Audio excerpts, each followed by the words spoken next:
আমি কখনো আমার বাবা ভাইকে সেরা লুঙ্গি পরতে দেখিনি, কিন্তু আমার স্বামীকে দেখেছি কিভাবে সেরা লুঙ্গি পেঁচিয়ে আড়াল করে পরতে হয়।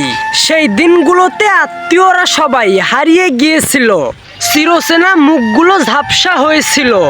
যেই দিন রান্না করার মতো কিছু থাকতো না, কাঁচা মরিচ আর পেঁয়াজ ভেজে ভর্তা বানিয়ে খেতাম গরম ভাতের সাথে। আমার ভাইয়েরা তখন খোঁজ নিতে ভয় পেত। মাস্টার্স পাশ করা ছেলেটা যখন চাকরি না পেয়ে গার্মেন্টসের অল্প বেতনের চাকরিতে ঝুঁকেছিল, আমার বাবার বাড়ির আত্মীয়রা তার জন্য লজ্জায় কুঁকড়ে যেত। সেবার ঈদের পরদিন বাবার বাড়িতে বেড়াতে গেছিলাম।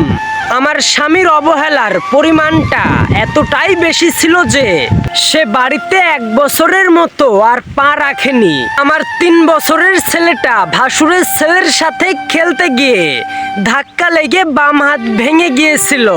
আমাদের নুন আনতে পান্তা ফুরাই, ডাক্তার, ঔষধ, চিকিৎসা এসব কি করে করব? বাধ্য হয়ে আমার স্বামী ভাসুরের কাছে হাত পেতেছিল, কিন্তু কিস্তির সাহায্যও কেউ করেনি। নিরুপায় হয়ে অবশিষ্ট কানের দুলটা বিক্রি করেছিলাম। আলহামদুলিল্লাহ, আজ আমাদের সব আছে, দুর্দিন কাটিয়ে উঠেছি। প্রিয় থেকে প্রিয় মানুষগুলোর মুখ চিনে রেখেছি। সৃষ্টিকর্তার রহমতে আমার স্বামীর ব্যবসাটাও আজ বড় হয়েছে, সাথে মান, মর্যাদা, প্রতিপত্তির কমতি নেই। আমার স্বামীর ছেঁড়া লুঙ্গিটা সেই আলমারিতে আজ যত্ন করে রেখেছি। সেই দিন লুঙ্গিটা দেখে যতটা কষ্ট হতো, আজ ঠিক ততটাই কষ্ট হয়। ব্যবধানটা শুধু দুর্দিন আর সুদিনের।